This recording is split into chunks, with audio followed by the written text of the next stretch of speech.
para sa emergency power laban sa trafiko at hindi pa ngayon mapapatuloy na pag-inig ng Senate Committee on Public Sila. Services.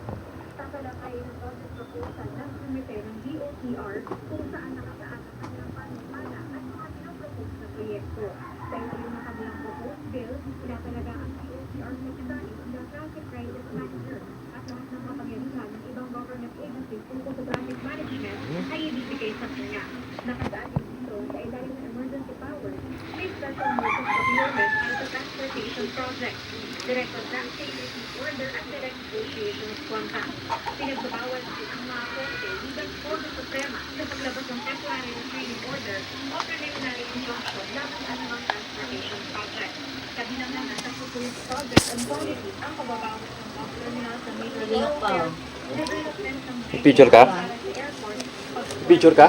Hindi, tanawa lang. Di ba may remembrance tayong picture ni Leo? Asan na yun?